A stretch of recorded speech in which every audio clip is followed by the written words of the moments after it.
So I'd like to take this segment today to talk a little bit about our East Brunswick Police Department. And I know that it's an extraordinarily well-respected department and has been that way for many decades here in town. But I never want anybody to assume what's going on. So periodically, I think these updates are important.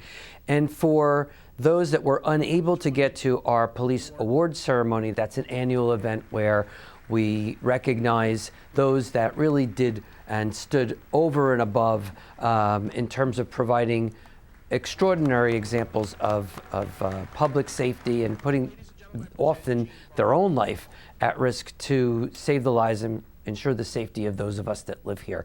That tape is being put together by EBPD. It was taped in its entirety.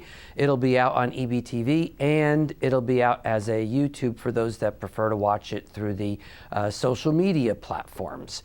But as we really start to concentrate on our department, and while there remains an important national dialogue going on in the world regarding issues such as use of force, training, recruitment, internal reviews, distribution of manpower, cultural sensitivity, and racial bias, and diversity in policing itself, please be assured that we recognize in government that our residents place a high value on our safety. And while those issues are very important and they are part of our constant diligence and review, I can say categorically here that here in East Brunswick, there will be no defunding of our police department in my administration and with the present council that represents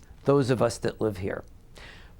But to fully understand our department and its mission, you need to understand that everything starts at the top. Much like the military, our police follow a code of conduct that respects authority and takes its direction from the chief. Now, I had the great opportunity and honor to name Frank Lasacco as our chief police in August of 2019. Later that month, he was confirmed unanimously by the Township Council. In picking Chief Lasacco, we were looking for somebody with the needed experience, the support of his unit, the administration, and the residents, and endowed with the humility and compassion that I think is important in a person that takes on that critical role. To be certain, the pool of candidates that we had in the department was filled with superior officers, any of whom would have made an excellent chief, which only goes to show those of you that live here that our batter's box is actually full of very qualified people. You should be proud of that. But the chief sets the direction, the priorities, and the culture of the unit. And while there's no guarantees in life, be assured that we've established and maintained regular training programs that are designed to prevent the type of incidences you have heard of nationally in the last couple of years. Additionally, the culture of the unit is one of tolerance and continuous education, which I think are keys to helping prevent the type of events, again, that we've been reading about, hearing about, and seeing across social media for the last couple of years.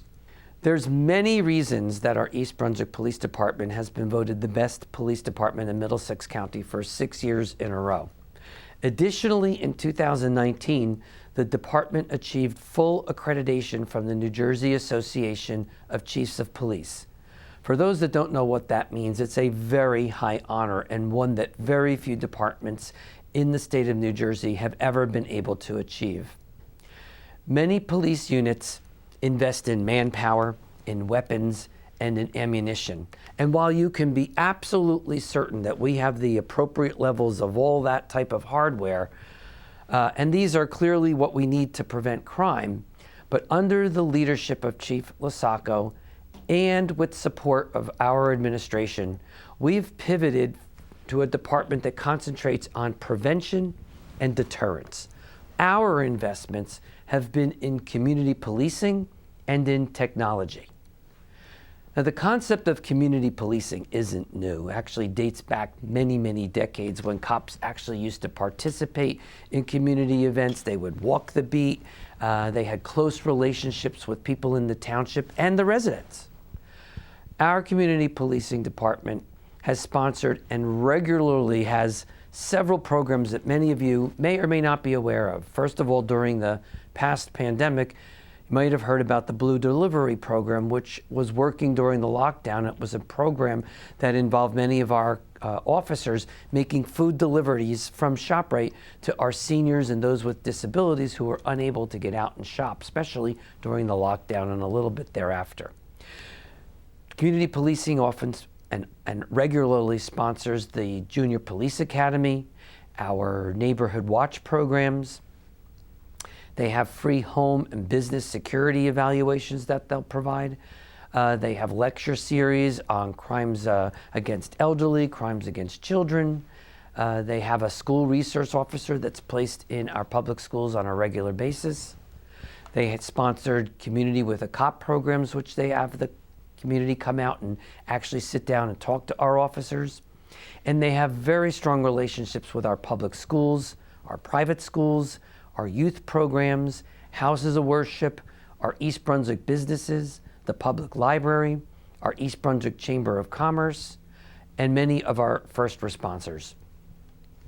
Our goal is to concentrate our community policing primarily on our youth and on groups that have traditionally felt that they've been marginalized.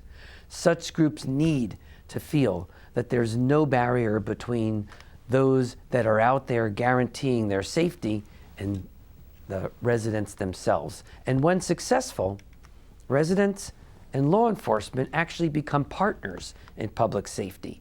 And we all benefit from that culture of trust that ultimately becomes the byproduct of that process.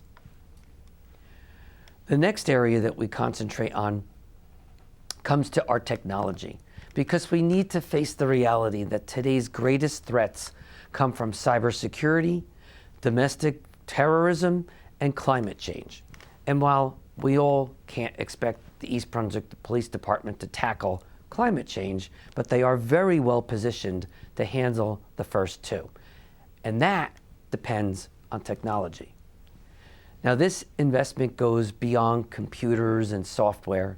Chief Lasacco and I have placed a very high price on recruiting officers with technology experience. We invest in training programs, and we do a lot of shared services with information technology experts, both those that are in the township, other townships, the county, the state, and those that are in private industry. This wealth of experience and expertise has allowed us to deal with issues such as identity theft, credit card fraud, body cam technology, geo-mapping of the township, drone camera technology, and many, many other modalities that aid in crime prevention.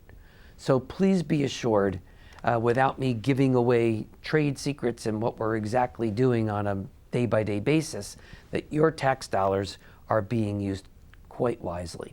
We also have our fair share of heroes, and that brings us back to the event which awarded our police with a lot of different honors for the work that they've done ensuring safety. And we did this at the Hammersholt Performing Arts Center because there were so many people that were deserving of awards, and we weren't able to do it last year due to the pandemic. At the end of the day, I can guarantee you that our number one concern remains and always will be your safety, and securing that with whatever technology and support that we need. I promised when I took office that my number one concern was the health, safety, and well-being of those that lived here. We've spent a lot of time dealing with that through this last year, which was, basically one that we haven't seen in over a century, and most of us were probably not alive for the last pandemic. But then again, that goes to that commitment to the health, safety, and well-being of those that are around us. And that means that we need to support our police and provide them with all the tools and the technology that they need to make sure that we can commit to that promise. That I can promise you, we will never let you down. So again, thank you for taking the time to listen to this review of our police department, and a department that we are extraordinarily proud of, and hope that you can continue to support our police, whether that's through coming to their events, donating to the PBA or the SOA, volunteering for community watch programs, writing to the newspapers or social media to show them your support. I would never want our police officers to ever feel that their community wasn't completely behind them. And I know that our East Brunswick community, that our police department, the safety, the welfare, and the well-being of our force is just as important to them. That I can promise you will never change.